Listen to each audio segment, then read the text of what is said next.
So I want to welcome everyone here this evening to our program called "Grief is the Word," playing off of a song title you might know and have different associations with. But it does seem as though grief is the word these days on any number of levels, from the most obvious places to that's under the surface or buried deeply under the surface. Just a few words of introduction about Rebecca. So Rebecca is amazing in her own right, but I have to say that I've known her since college. We went to college together, and so it's been really fun for me to get to watch Rebecca's career unfold and really watch her make her one mark in the world around this grief work, which is something that is so needed, in particular in our country, I would say, and perhaps many others. For those who don't know, Rebecca is the co-founder of Modern Loss, which offers creative, meaningful, and encouraging content and community addressing the long arc of grief. She is also the co-author of the book called Modern Loss, Candid Conversations About Grief, Beginner's Welcome. I remember when that book came out. How many years ago was that, Rebecca? It was 2018. Yeah, 2018. And really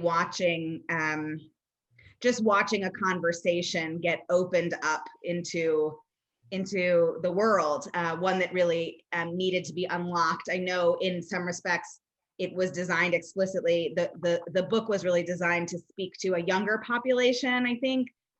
But in my view, I think it speaks to every population, and is one of the reasons it's so powerful. And she has a forthcoming book called The Modern Loss Handbook, which I'm excited to get, which is an interactive guide through loss and resilience, something I know I'll be able to recommend because it's something a lot of people look for. It's my pleasure to have Rebecca with us this night, coming from, are you in Western Mass, Rebecca? I am. I'm in Western Mass. I'm in the beautiful Berkshires of Western Massachusetts, Great Barrington. If anyone has ever heard of Tanglewood, this is where I am.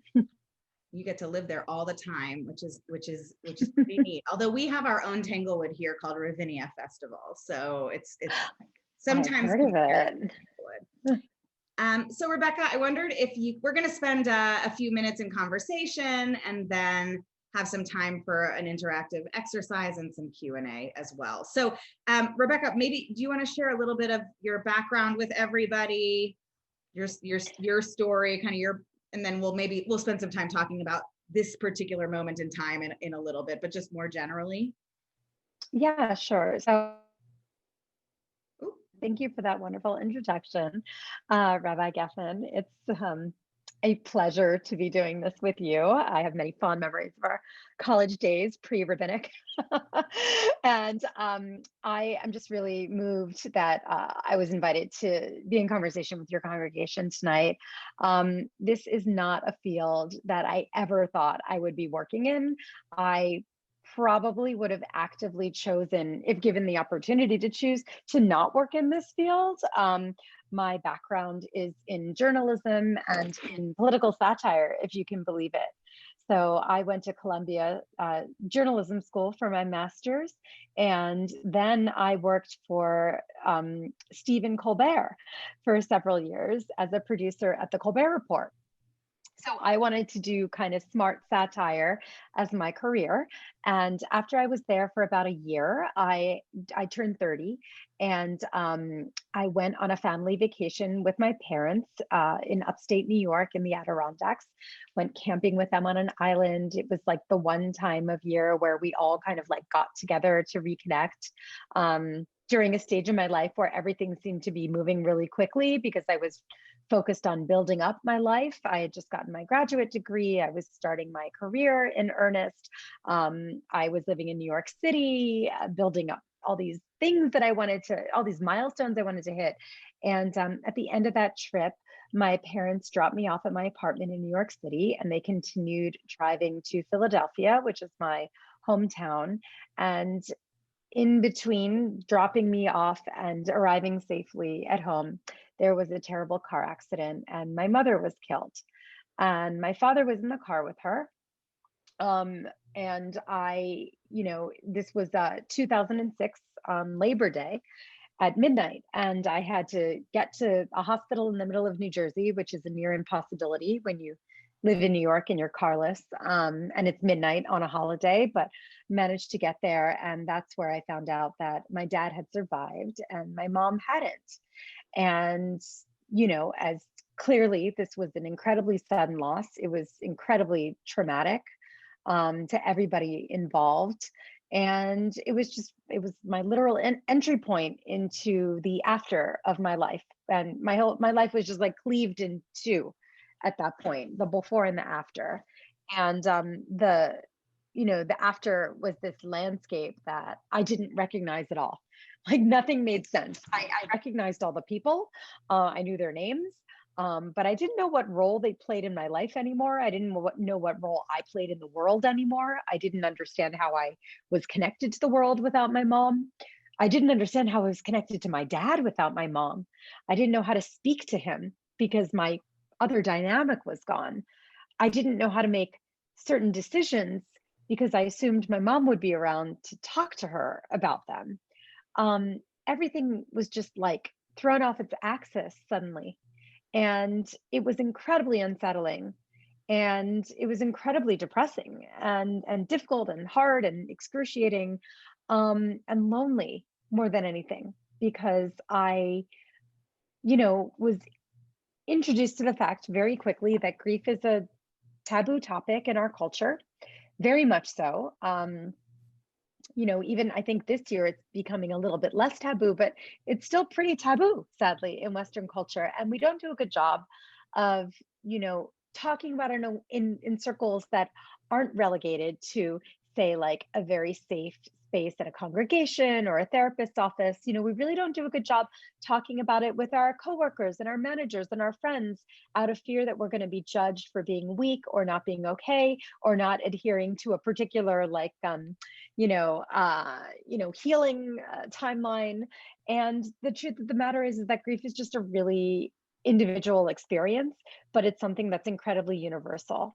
And it dawned on me that it was really ridiculous that it was stigmatized. I felt very like muffled at work because I was a 30-year-old single woman going to work at a comedy show surrounded by a lot of other single 30-year-olds.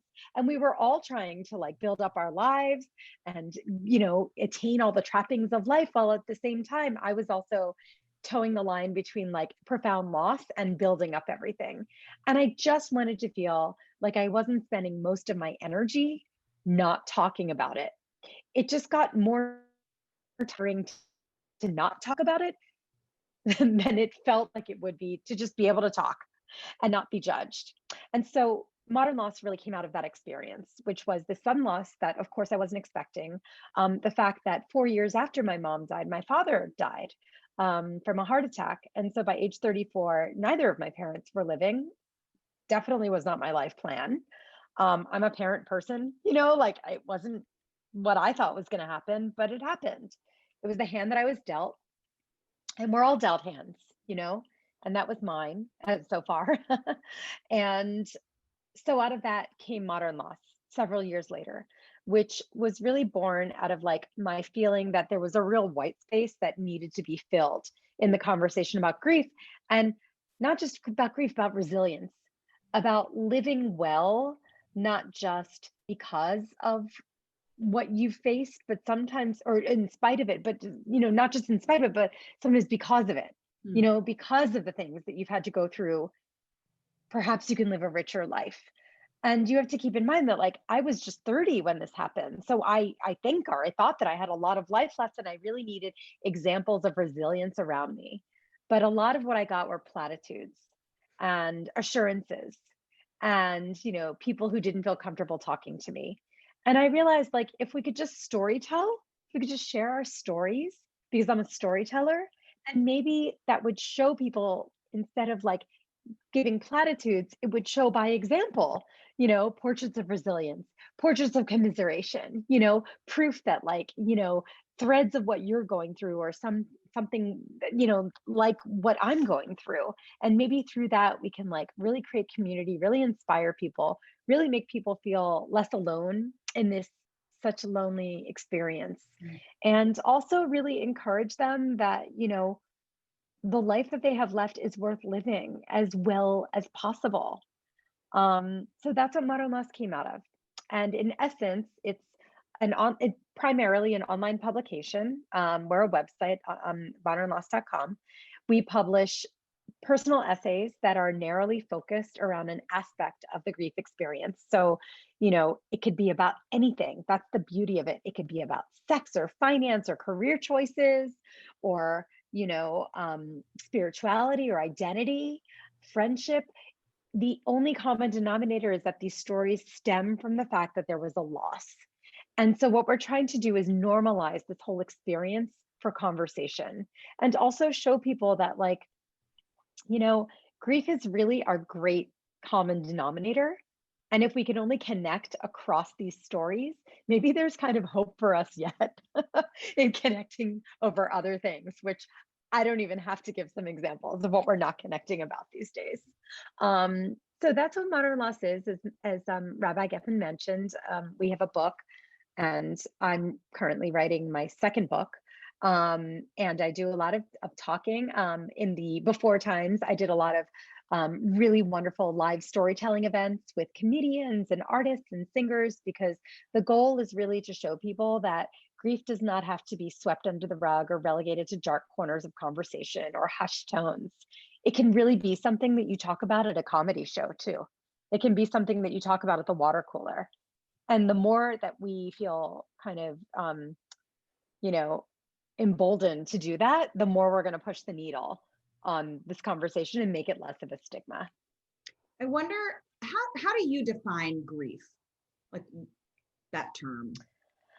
I define grief as, the lament over losing something that you love, that is meaningful to you. That's my personal definition. Mhm. And I think it can be a thing, and I think it can be a one. I think that grief is it's a universal experience, and be it grief over losing a dream or a job, or your envisioned future, or your mom or your partner, like they all have these similar threads, which are, not knowing really what tomorrow looks like, not knowing what next year looks like, the uncertainty, this landscape that's just been obliterated that you have to kind of create a new map for. And so that's my personal definition of grief. I don't know what Merriam-Webster says, but that's mine. Yeah, no, I think yours is a pretty solid one. And I'm struck by it relative in particular to sort of what brought about the idea for this conversation, which was navigating this reality, this sense of grief that pervades this COVID-19 thing. I think in particular that there is certainly an added complexity of the grieving process during this time for those who lose a loved one, particularly. But in general as well, there is this, if you speak of grief as the great unifier, it isn't often that we get the, I don't know what the right word is, opportunity to collectively navigate grief universally in a culture. And this sort of COVID-19 thing has put, I think, anyone who is conscious of it in a place of losing the landscape that they maybe thought they were going to have, right? I love your language about before and after, and the obliteration of a landscape, but then the reconstruction of a different landscape, and how we might delineate that. And I think there is this kind of like collective thing happening in COVID-19. I talk a lot about how like my kid's bar mitzvah was in May. There were supposed to be 700 people there, but it was on the internet and there were 4 of us there, in person, right? And sort of just it's not a grand consequence in the world, but just, these little experiences collectively that are happening to everyone. And then when you overlay the loss of a loved one or someone dear to you in it, it's sort of, there's like this double obliteration, I think, that's going on, or I don't know what the right language is. I'm just curious about what your reflections are about grieving, maybe anticipatory grieving or actual like full experience grieving during this time, these past 8-9 months now. Oh, I think it's a mess. I think that, I think the reality is that the entire world is grieving. And in some weird, like bizarre way, twisted way, you might say, that's not like the worst thing for all of us to understand what this feeling is like. I happen to believe that, this might make us a bit more universally empathetic, because now we all know what it's like to like suddenly not understand how we're going to live, like what our life looks like. We all of a sudden understand what it's like to not be able to plan or dream, and feel like you're in arrested development or live with like total uncertainty, and that's what grief is, that's what like grief to death loss is for sure. When my mom died, I didn't know how I was going to get through the next minute. And I look back now and I'm like, wow, really a minute seemed like a year at one point in my life. And for a couple of years, it seemed like that. And I think back to the first week of lockdown in March. And I remember that week felt like a decade. And that grief, it's just like, it's the trauma of too much too fast. It's when things happen too quickly and your brain is like stretching to absorb all of it. And so I think that a lot of us understand what that feeling is, but that doesn't make it easier.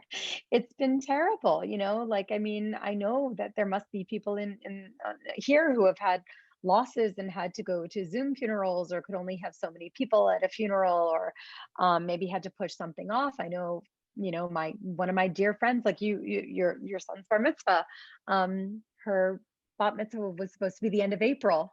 And they pushed it to Labor Day and they were like, okay, so we're going to have it on Labor Day instead. Well, just kidding. Like clearly they didn't have it on Labor Day. They did have it on Labor Day, but just like you, there were 4 people there and everybody was on Zoom.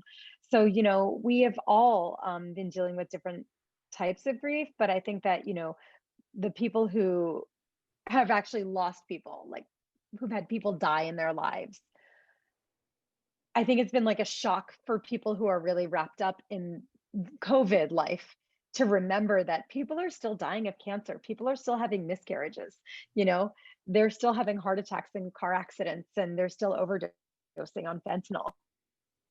And I think it's just been an enormous weight that so many of us have had to carry, and the only way to move through it is to have it acknowledged. Right. You can't move through it unless it's acknowledged first. Yeah, and I wonder if you could speak a little exactly to that. It's, I think, one of the places in certainly in the community in which North Shore Congregation Israel is established, and I think this is true for most parts of our country and most parts of Western society. There's a real hesitance and discomfort to, I'm going to call it like name the pain and speak the truth, right? There's a desire to sort of say like, oh, I'm fine. Right. I don't need you to come over. I don't need anything. I'm good. Right. And because I think my theory about this is that I think we think if we tell ourselves that we will be okay. Like if I kind of like build up the wall and say that I'm okay, maybe that'll make it so. But I'm going to guess you feel the same way, but my experience is that just complicates it and buries it more deeply. Yeah. pollutes Yeah, it. I don't think anyone wins by doing that. That's just me. That's just my personality is I also learned the hard way what it feels like when you push it all down and when you keep it all in, it just doesn't end well. It ends in like an explosion, at some point down the line. Um, it ends in you not feeling properly connected to the world around you, Mm. and it ends in you not feeling properly connected to the person who died, or the grief that you're experiencing, and that's just not healthy. You know and then by extension, the more that we assure people and ourselves that we're fine, the less favors we're doing to the next person who's going to go through it, because we're basically showing them through example that they better not say that they're not okay, because maybe it's not okay to not be okay. But the truth of the matter is, it's okay to not be okay. In fact, look at this. Look what book I have sitting right here. It's okay that you're not okay, which is actually, it's a really good book written by a friend of mine. It's just about like we are all managing grief and loss in a culture that doesn't really understand. So it's our job to make them understand it. Mm. Yeah. And I think like the other thing that I'm thinking of kind of along those same lines, another thing that I've heard in particular during this COVID time is this sort of like language around comparing grief. So I've heard from a lot of people, well, you know, my pain is not nearly as bad as someone else's who experienced X, Y, Z. This idea of comparative grieving, and somehow seeing that as like a reason that one doesn't deserve to be not as okay as, or more okay than someone else who deservedly should be less okay. I Right. wonder if you could speak a little bit to that, this sort of danger of this comparative grieving idea. Yeah, yes, we call it comparative grieving. We call it like the hierarchy of grief, which is not a thing. I mean, it's just that there is this it's like a construct that we've created, which is that there's a hierarchy to grief. That the grief of losing a parent, maybe even if the parent was elderly, maybe that's not as awful as losing a spouse when they're young, which isn't as awful as losing a child, which, it's just like they're all awful. And the truth is that you're really comparing apples to oranges. Because yes, it's excruciating to think about losing a child. It's unbearable. But if your husband died, that's your perspective and your reality. That's your reality. So it's worth honoring, and it's not worth comparing or minimizing, because all that's going to happen is that you're not going to feel seen, you're not going to feel acknowledged. You have to allow yourself to create space for this incredible loss and figure out ways to move through it. And I noticed that I don't say get over it, because there's no getting over it. I think we all know that. Right. But you know there's no, I keep saying this, like there's no moving through it until it's acknowledged. And the more we like brush it away, which is like, I'm fine, or it's not as bad as them, or like I've done this where I'm like, well, at least I'm not like, remember when all those pictures of these like Syrian children were, washed up on shore from these terrible capsized boats when they were just trying to get to safety? They were circulating around the country a couple of years ago. I said to myself, I was like, gosh, like at least I'm not like a Syrian refugee, like on a boat somewhere. You know what though? I was still really struggling because I had two little kids and I really needed my parents. I needed their advice. And I kept realizing, well, yeah, I'm not like, I'm very lucky that I'm not, but also it's still hard. Like this stuff is still hard.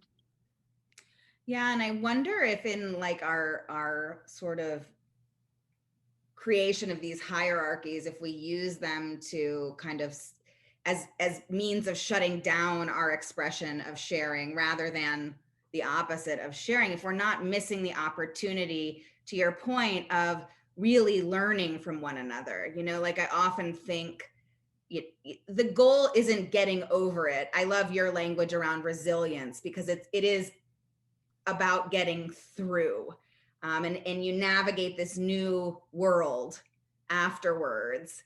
And it's not like you're going ever back to before. It's all after. It's the new world.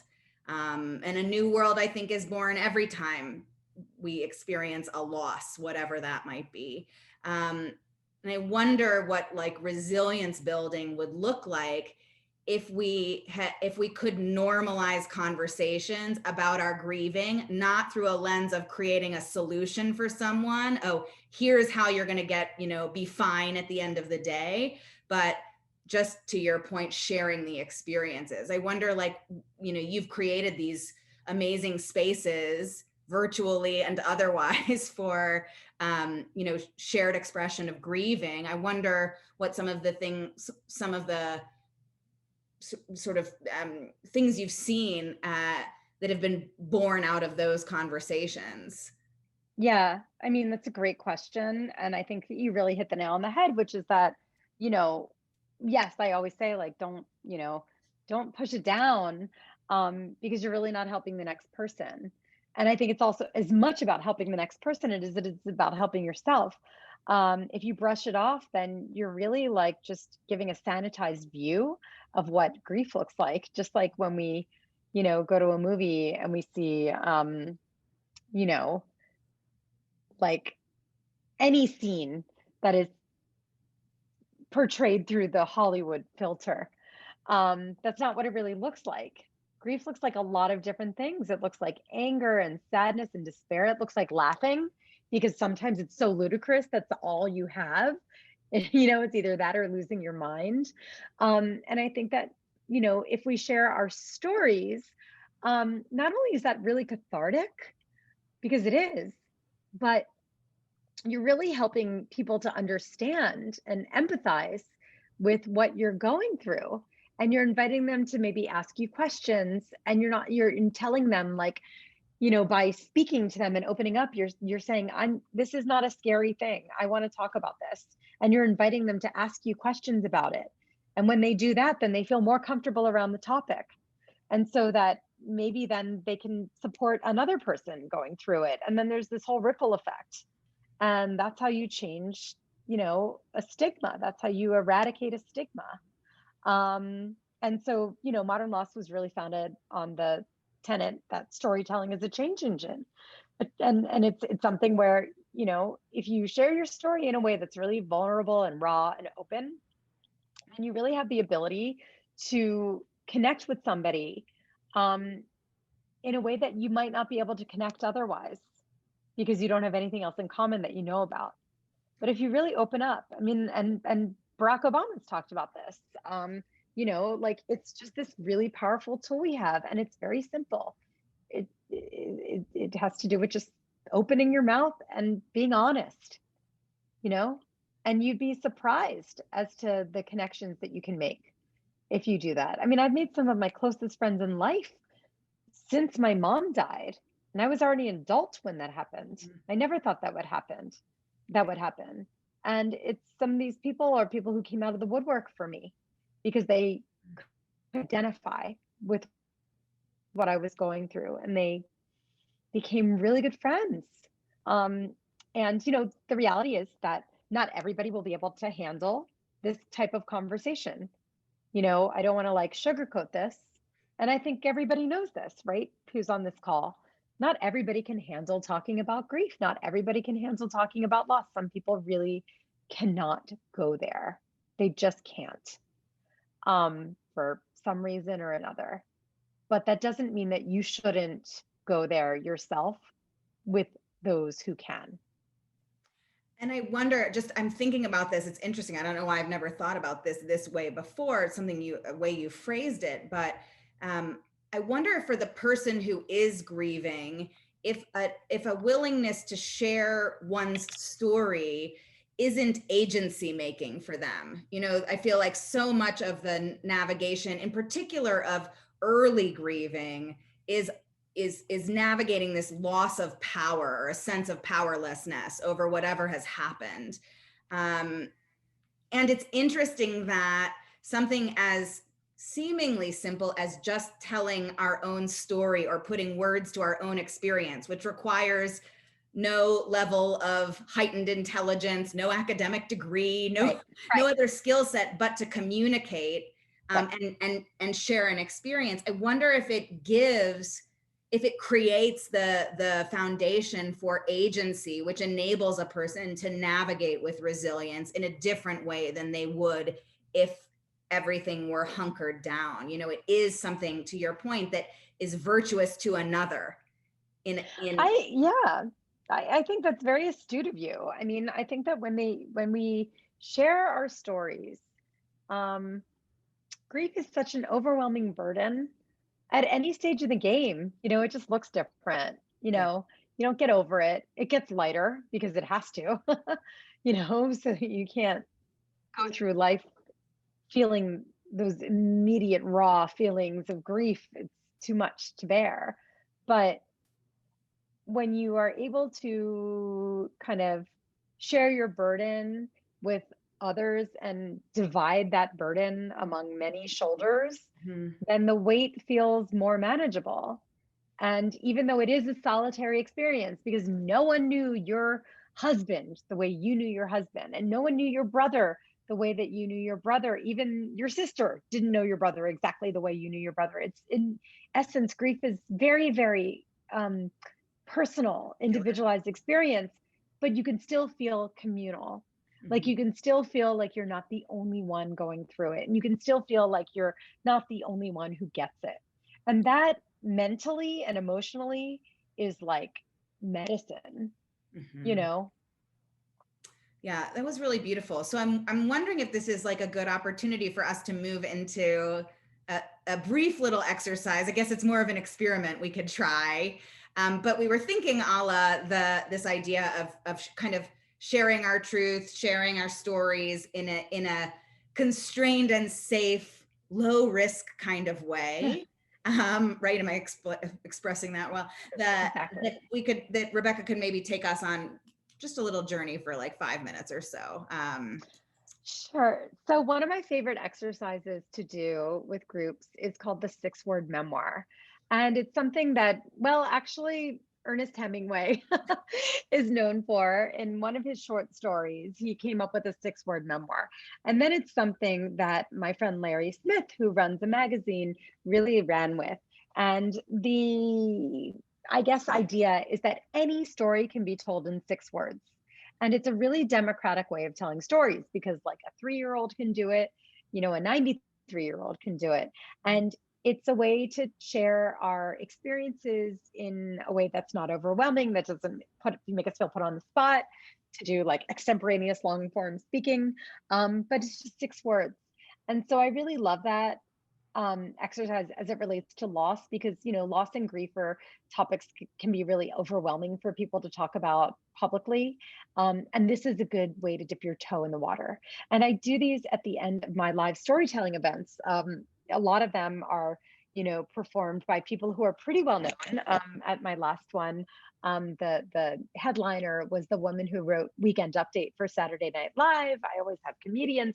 It's a really amazing thing, and they tell these like 6 minute, 7 minute long stories that are based on their 6 word memoirs. And at the end of the program, I do an open mic, like 6 word slam from the audience. And we pass the mic, and people at that point get what a 6 word memoir is. And then they just, they pass the mic and they share theirs. So um, I would love all of you to think about, what could your 6 word memoir on loss be? And it could be anything.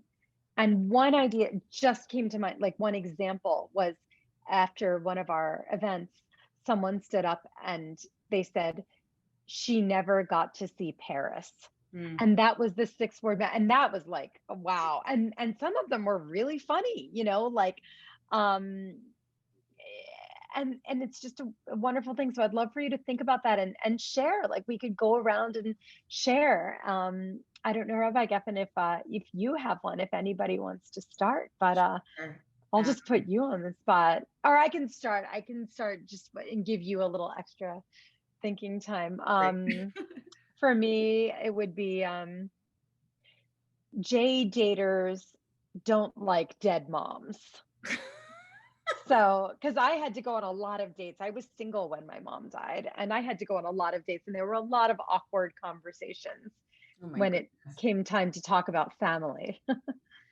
Yeah, so I mean, you're naturally so funny, and my I can't like get to that humorous place with you. For me, like my mind is really like stuck around just the restraint that I've had to navigate, just all of the ways of comforting that I'm used to, have been taken away from those of us in pastoral roles over the last 8 months. So mine would be, I just want to hug you. That's nice. I You love know, that. just it's one of the things that's been completely removed. And it's not, I mean, you don't even have to be in a pastoral position. You know, when you sit at a cemetery with 50, 10, 1, no other mourners, you know, there's just such a loss of touch, contact, just physicality that's Yeah. gone. And for me, like I grieve that actively daily. It's something that definitely like sits with me. Rebecca, thank you so much for your time. Any closing words? Listen, I just, you know, just share your stories. I mean, as Rick was saying, some of the most amazing people in my life right now are the people who came out of the woodwork for me. And some people who were, I thought, my very closest people are not so close anymore. And just be open to the fact that this is an unrecognizable landscape, but it doesn't mean that it's going to be a perpetual terrible one. It just, we all know loss is a part of life. It doesn't make it easy. It doesn't make it less painful, at all. But the fact that it's a part of life means that there's proof that you're not the only one who can identify with the feeling of grief. And the more you can find those people who are your people who get it, the easier this ride is going to be. I mean, I know that because that's how it is for me. Yeah. Thank you so much. I want to thank everybody for being here with us, on this. Is it a call, on this Zoom session, whatever it is. It's a Monday. It's a Monday. It's Monday. And that, just as a reminder, that if you are in need of support or resources to continue to navigate this, certainly please don't hesitate reaching out to me. I'm not going to give you Rebecca's personal information, but you can certainly, like I said, see her and all of her offerings on modern loss. And just wish everyone a continued season of comfort and whatever ease can come as we navigate this, continuing challenging time for all sorts of reasons, obvious and not. Be well, everyone. Have a good night.